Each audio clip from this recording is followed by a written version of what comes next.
नमस्कार जय जगन्नाथ। आमे बर्तमान सुनाबेड़ार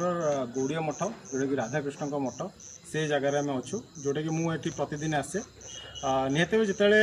निजक कष्ट निजक दुख लगे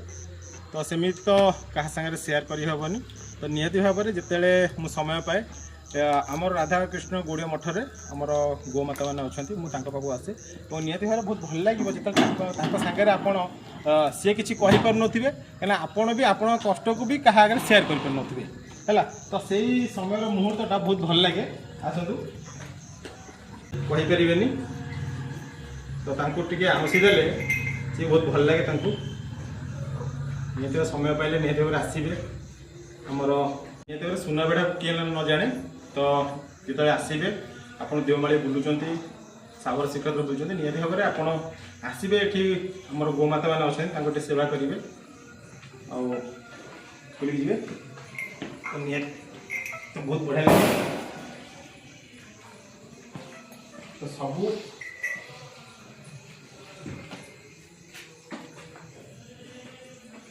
ये भी गोटे ये गोटे आमसी देले बहुत भल लगे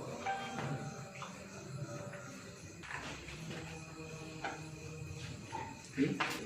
अच्छा आम लिटिल मास्टर आम लिटिल मास्टर ये देखो सी भी टेकी दूसरी मत आमसी दियो